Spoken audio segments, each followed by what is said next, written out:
सबों को योगा की प्राथमिक पाठशाला में मैं नरेंद्र कुमार लिविंग हैप्पीली में सहृदय स्वागत करता हूँ। आज हम करते हैं सुखासन, जिससे कि हमारे शारीरिक स्फूर्ति, मन की शांति और शरीर को निरोगी रखने में यह बहुत ही फायदेमंद है।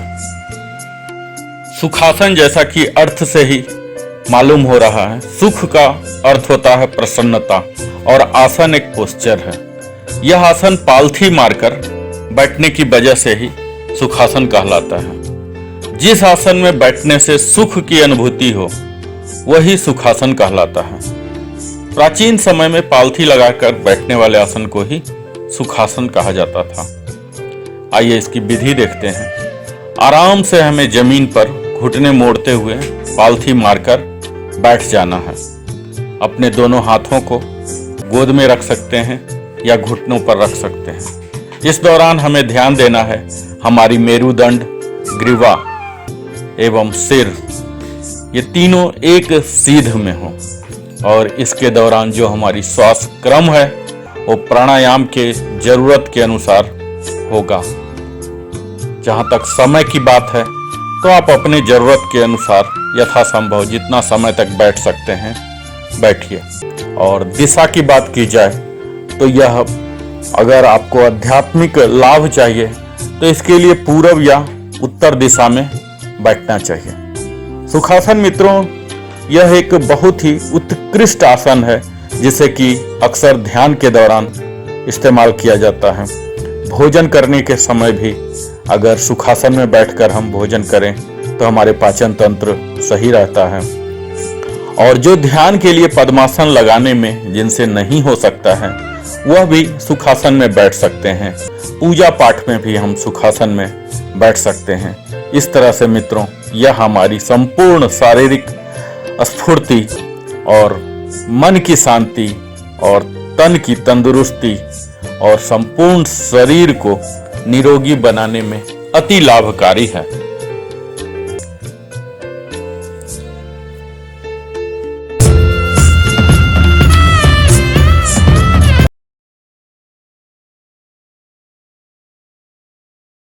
आज मित्रों, हम देखने जा रहे हैं वज्रासन, जिसे इंग्लिश में थंडरबोल्ट कहते हैं। यह बड़ा ही आसान है, लेकिन यह आसान होते हुए भी कल्प वृक्ष के समान है, क्योंकि यह पाचन तंत्र की सभी समस्याओं के लिए रामबाण साबित होता है। तो आइए हम इसे देखते हैं। इस वीडियो में आप वज्रासन करने की संपूर्ण विधि, क्या श्वास क्रम होगा, क्या श्वास प्रश्वास होगा, क्या सावधानियां हैं, क्या लाभ है, कौन से मंत्र का आप पाठ कर सकते हैं, ये सभी बातों को आप विस्तार में देखने जा रहे हैं। तो आइए हमारे साथ इसकी विधि से प्रारंभ करते हैं। बहुत ही सरल होते हुए भी कल्प वृक्ष के समान है, और यह पाचन तंत्र से संबंधित रोगी के लिए तो बिल्कुल रामबाण है।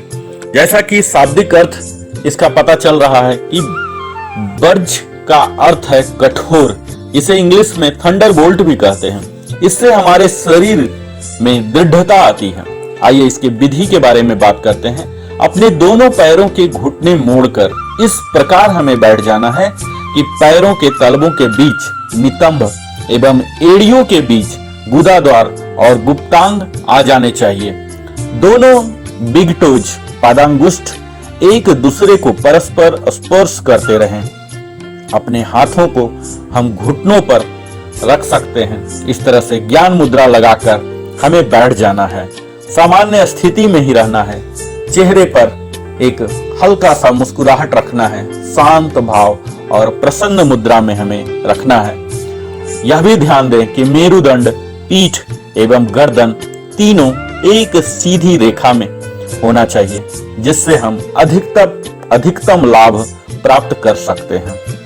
इसके दौरान श्वास क्रम सामान्य रहता है, और अगर भोजन के बाद हम कर रहे हैं तो शरीर में गर्मी बढ़ाने के लिए दाहिने श्वास से लेना है, दाहिने नासिका द्वार से श्वास लेना है, ताकि हमारे शरीर में गर्म वायु का प्रवेश हो और पाचन क्रिया तीव्र हो जाए। इसके दौरान हमें समस्त चक्रों पर, विशेषकर मणिपूरक चक्र पर ध्यान देना है, और अगर मंत्र का पाठ करना चाहते हैं तो अपने इष्ट देव का कोई भी मंत्र जाप कर सकते हैं या फिर ओम नमः सिद्धेभ्यः का मानस जाप किया जा सकता है। इसके लाभ, इसके नित्य अभ्यास करने से बुढ़ापे की अवस्था में आने में भी हम ब्रज की समान रह सकते हैं। आत्मोत्थान हेतु भी यह बहुत ही लाभदायक है। इससे सुषुम्ना का द्वार खुलता है, हर्निया और बवासीर में बहुत ही लाभदायक होता है।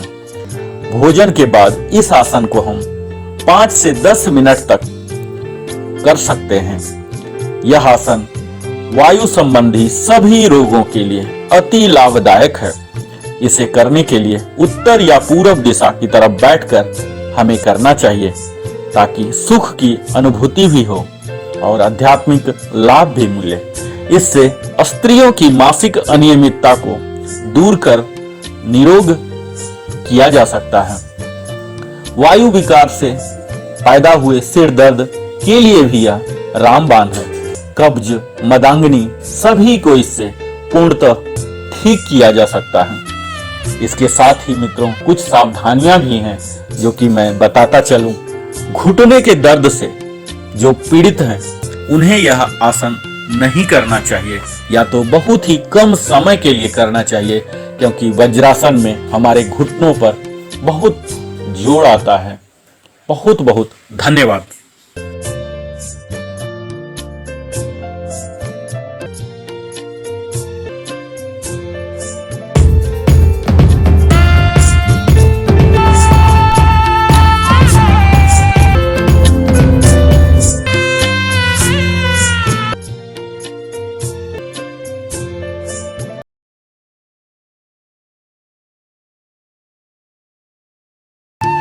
आज हम देखने जा रहे हैं अर्ध पद्मासन, जिसमें कि रहकर हम कई प्राणायाम कर सकते हैं और यह हमें मदद भी करता है पद्मासन की पूर्ण अभ्यास करने में।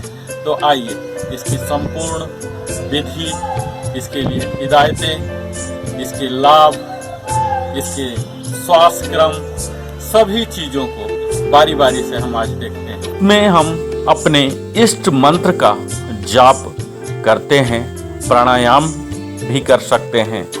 इसका शाब्दिक अर्थ है अर्ध, जैसा कि आधा कहा जाता है, और पद्मासन को विस्तार में हम आगे चलकर देखेंगे। तो विधि देखते हैं।